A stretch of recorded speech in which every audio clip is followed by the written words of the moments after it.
తల్లిదండ్రులు తమ సంతానాన్ని తక్కువ అంచనా వేస్తే, ఆ తక్కువ అంచనా ఆ బిడ్డలో పాదుకొని, అదే అతనిలో జీవితాంతం పెరిగే అవకాశం ఉంటుంది. ఏ భావం తల్లిదండ్రుల్లో కలుగుతుందో, మనం చెప్పుకున్నట్టు ఒక తక్కువ అంచనా, ఒక తక్కువ భావం ఆ బిడ్డడి మీద ఏర్పడితే, ఆ పెరిగే క్రమంలో వీళ్ళ నుంచి అందే సందేశాలు, ఆదేశాలు ప్రతి ఒక్క దాంట్లో అది ప్రతిఫలిస్తూ, ఆ పిల్లవాడు కూడా తనని తను తక్కువే అనుకునే, తక్కువ అంచనా వేసుకునే పరిస్థితిలోనే పెరిగే అవకాశం ఉంటుంది. అంటే అతనిలో ఆ తక్కువన్న భావం తల్లిదండ్రులు నాటితే, అదే అతను గూడా పెంచి పోషించుకునే అవకాశం ఉంది. అంటే నేను తక్కువ, తన పట్ల అతనికి తక్కువ అంచనా, నేను ఈ పని చేయలేను, నా వల్ల ఇది అవ్వదు, నేను ఈ పనికి తగను. ఇటువంటి ఆలోచనలు అతనిలో పెరుగుతూ ఉంటాయి. ఇవే ఆలోచనలు తల్లిదండ్రులు గూడా ఉంటాయి. వీడు ఈ పని చేయలేడు, వీడి వల్ల ఈ పని అవ్వదు, వీడు అసమర్థుడు, వీడికి అట్టే తెలివి లేదు, వీడు చురుగ్గా ఉండడు, వీడు చొరవగా ఉండడు, వీడికన్నా వీడి తమ్ముడు, అన్నయ్య చురుగ్గా ఉంటాడు, వాడంత చురుకుతనం వీడికి లేదు. ఈ రకమైనటువంటి తక్కువ అంచనాతో కూడిన భావనలు వాళ్ళ మదిలో ఉన్నట్లయితే, వాళ్ళ నుంచి ఆ మనసులో ఏదైతే ఉంటుందో, ఆ మనసులో ఉన్న దాన్ని బట్టి ఆ మాటలు, ఆ ట్రీట్‌మెంటు, ఇవన్నీ గూడా వచ్చే అవకాశం ఉంటుంది. అంచేత అది మనం తప్పనిసరిగా గమనించుకు తీరాలి. తల్లిదండ్రులు తమ మనసులో ఈ పిల్లవాడి పట్ల తక్కువ అంచనా కలిగి ఉన్నట్లయితే, ఆ తక్కువ అంచనాకి సంబంధించినటువంటి మాటలే, సందేశాలే, పెంపకంలో విధానాలే వచ్చే అవకాశం ఉంటుంది.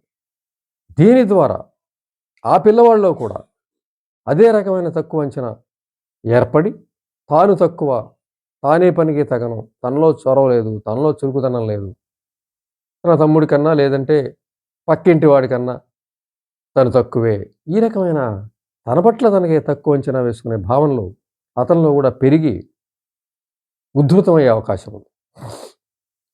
అది జీవితాన్ని చాలా ఇబ్బంది పెట్టే అవకాశం కూడా ఉంది.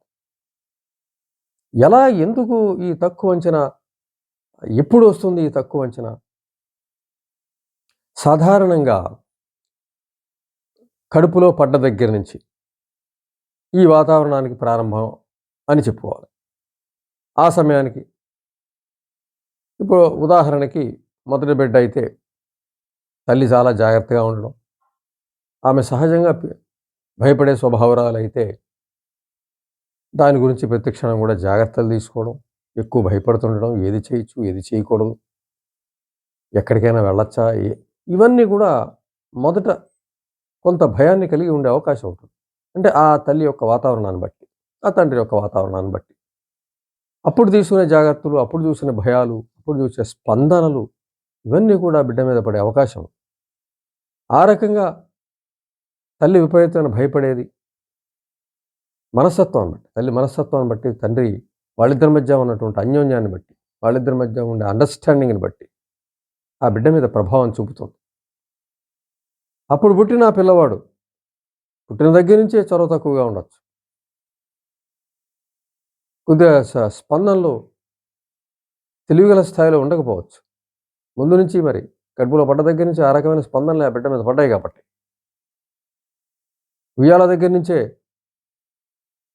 ఆ పుట్టిన క్షణం నుంచే ఆ రకమైనటువంటి చర్యలు చూసినప్పుడు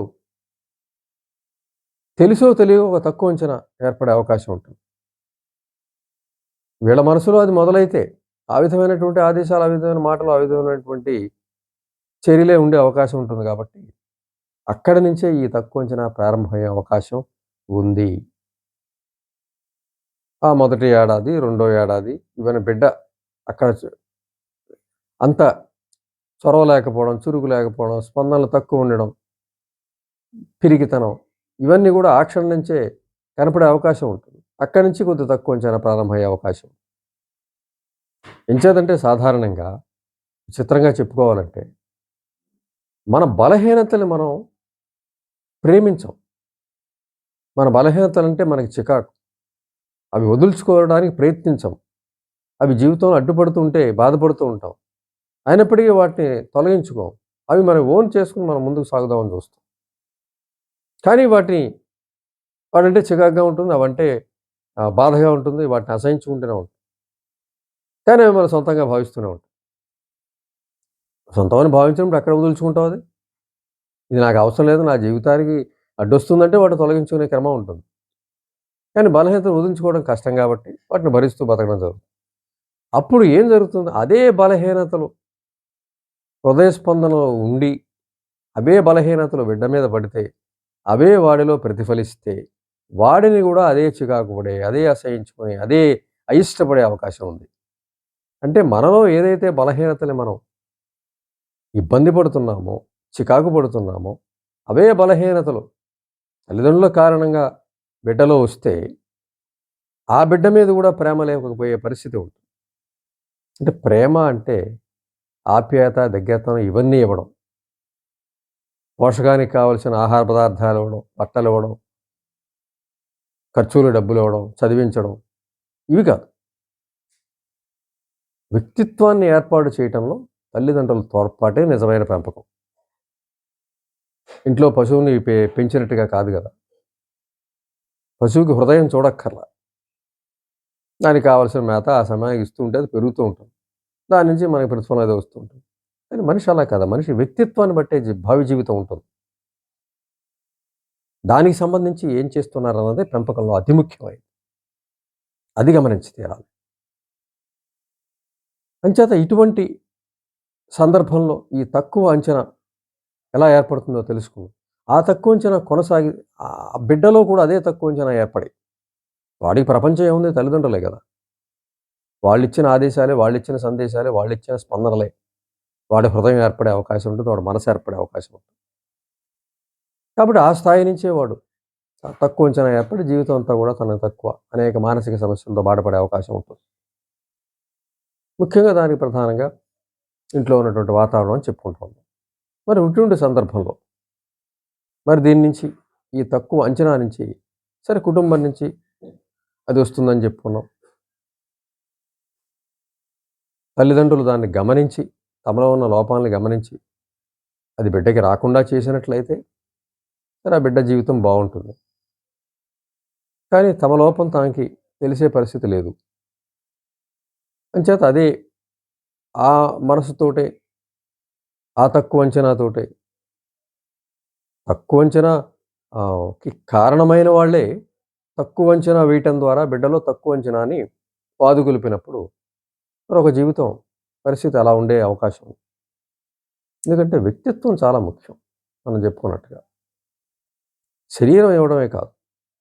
మంచి మంచి దానికి సంబంధించిన ఆత్మ గౌరవాన్ని, ఆత్మ ఔన్నత్యాన్ని ఇవ్వాల్సిన బాధ్యత కూడా తల్లిదండ్రులకు ఉంది. ఆ బాధ్యత నిర్వర్తించాలి. ఆ విషయంలో ఎటువంటి పొరపాటు చేయడానికి వీల్లేదు. అతి చిన్న పొరపాటే వాళ్ళ జీవితానికి పెద్ద అడ్డంకులుగా ఏర్పడే అవకాశం ఉంటుంది. అంచేత అది తెలుసుకోలేకపోతే, అది గ్రహించలేకపోతే పిల్లల్లో ఆ తక్కువ అంచనా వేసుకునే అవకాశం వస్తుంది. ఆ తక్కువ అంచనా అనేవాళ్ళు తమ పట్ల తాము అదే నిజమని అదే నమ్మి, అదే వ్యక్తిత్వంలో ఏర్పడిపోయి నమ్మి, అలాగే జీవితాన్ని కొనసాగించే అవకాశం ఉంది. అంచేత దీని నుంచి తప్పనిసరిగా కుటుంబం సహకరిస్తుందా లేదా అన్నది చెప్పలేని పరిస్థితి కాబట్టి, వ్యక్తే తన పట్ల తనకి తక్కువ అంచనా ఉందని తెలుసుకున్నట్లయితే, తన సమస్యను తను గుర్తించినట్లయితే, ఒకవేళ తను ఏవైతే తన ఫీలింగ్స్ ఉన్నాయో అవన్నీ తను తెచ్చుకున్నవి కాదు. తనెక్కడా బయట నేర్చుకున్నది కాదు. ఏ స్కూల్‌లో నేర్చుకున్నది కాదు. పాఠాలు చదివి పరీక్షలు రాసి నేర్చుకున్నది కాదు. అది కుటుంబం నుంచి వచ్చింది. తన నిమిత్తం లేదు. తను ఇష్టపడి నేర్చుకున్నది కాదు. తను నేర్పబడ్డాడు. కాబట్టి దాని నుంచి బయటపడే ప్రయత్నం చేస్తే రాదు. తప్పనిసరిగా దాన్ని తిరస్కరించాలి. ఏదైతే తక్కువ అంచనా ఉంటుందో దాన్ని తిరస్కరించాలి. తన పట్ల తనకి సరైన అంచనా వేసుకోవాలి. దానికి సంబంధించిన సజెషన్స్ ఇచ్చుకోవాలి. దానికి సంబంధించిన పనులు చేస్తూ ఉండాలి. చిన్న చిన్న పనుల నుంచి మొదలుపెట్టాలి. ఏదైనా ఒక పని చేసి, ఆ పని నుంచి తక్ చిన్న పనిని, విజయం సాధించగల పనిని, సులువుగా చేసే పనిని, విజయమే టార్గెట్‌గా చేసే పనులు ఎంచుకొని, చిన్న చిన్న విజయాలతో మొదలుపెట్టినట్టయితే, మనసు విజయాన్ని ఆస్వాదిస్తూ, అంచనాని పెంచుకుంటూ ఉంటుంది. ఆ రకంగా చిన్న పనుల నుంచి ప్రారంభించి, పెరిగిన వయసులో అంతకన్నా తక్కువ వయసు వాడు కూడా చేయగల పని ప్రారంభించి, ఆ పనిలో విజయాన్ని సాధిస్తూ ముందుకెళ్ళి, అలా విజయమే ముఖ్యంగా పెట్టుకుని పనులు చేస్తూ, ప్రతి విజయాన్ని ఆస్వాదిస్తూ, అది తన సొంతమని, అదన శక్తని, తనేమీ తక్కువవాడు కాదని, తన పట్ల తనకి తక్కువ అంచనా తప్పని, అది తను ఆహ్, నేర్చుకున్నది కాదని, అది తను కుటుంబం నుంచి వచ్చిన సద్గుణం కాదని తెలుసుకుని దాన్ని తొలగించుకునే క్రమంలో ప్రయత్నం చేసినట్లయితే తప్పనిసరిగా తొలగిపోతుంది. తర్వాత వ్యక్తిలో వంశపారంపర్యంగా ఇవన్నీ వచ్చినట్టుగానే కొన్ని ప్రతిభా విశేషాలు కూడా వస్తాయి. అవి మరుగున పడిపోయి ఉంటాయి. ఈ మానసిక సమస్యల ఆహ్, ఈ కమ్ముకోవడంలో అవి మరుగున పడిపోయి ఉంటాయి. వాటిని ఏదన్నా తెలుసుకొని ఉద్ధరించగలిగితే దానితో జీవితాన్ని గొప్ప ఆనందంగా తీర్చిదిద్దుకోవచ్చు. ఒక పాట పాడొచ్చు, ఒక సంగీతం ఏదైనా ఒక ప్రతిభ ఉంటే దాన్ని బయటికి తీసి దాన్ని తలకెత్తుకున్నట్లయితే, దాన్ని ముందుకు తీసుకెళ్ళినట్లయితే వ్యక్తి అందులో సాధిస్తున్న విజయాలు కూడా అతని పట్ల అతనుకున్న తక్కువ అంచనాను తొలగించేస్తాయి. సరైన అంచనాకి తీసుకొస్తాయి. మంచి అంచనాకి తీసుకొస్తాయి. మంచి ఆత్మగౌరవాన్ని కలిగిస్తాయి. సెల్ఫ్ రెస్పెక్ట్ దెబ్బతినే ఎటువంటి మనుషుల్ని యాక్సెప్ట్ చేయకూడదు. ఆయా పరిస్థితులను యాక్సెప్ట్ చేయకూడదు. ఈళ్ళు సరే అదే పరిస్థితిలో ఉంటే దాన్ని కూడా తగ్గించుకునే ప్రయత్నం చేయాలి. ప్రశ్నించే పరిస్థితి ఉండాలి. అడిగే పరిస్థితి ఉండాలి. ముఖ్యంగా మన మనసుని వేరే మన విజయాల మీద దృష్టి కేంద్రీకరించి, మన శక్తి సామర్థ్యాల మీద దృష్టి కేంద్రీకరించి, వాటిని ఉద్ధరించుకునే పరిస్థితిలో ముందుకు వెళ్ళాల్సిన పరిస్థితి ఉంటుంది. అదేమీ అర్థం కాకపోతే కొత్తగా ఒక ఇష్టాన్ని ఏర్పరచుకుని, అదే మన ప్రతిభగా భావించి, దాన్ని ప్రాముఖ్యతగా భావించి, అందులో ముందుకెళ్ళే పరిస్థితి ఉండి తీరాలి. అందులో విజయాలు సాధించాలి. అప్పటికున్న మన శక్తి సామర్థ్యాలకు అనుగుణంగా ఉన్నటువంటి ఒక అంశాన్ని ఎంచుకొని, ఒక రంగాన్ని ఎంచుకొని, అందులో తీవ్రమైనటువంటి కృషిని చేసినట్లయితే, అందులో చిన్న చిన్న పనుల నుంచి మొదలుపెట్టి, చిన్న చిన్న విజయాల నుంచి సాధిస్తూ, పెద్ద విజయాల వైపుగా వెళ్ళినట్లయితే, తప్పనిసరిగా ఈ కుటుంబం నుంచి వచ్చినటువంటి ఈ తక్కువ అంచనా తొలగిపోయే అవకాశం ఉంటుంది. నీరసంగా ఉండే జీవితం ఉత్సాహపడే అవకాశం ఉంటుంది.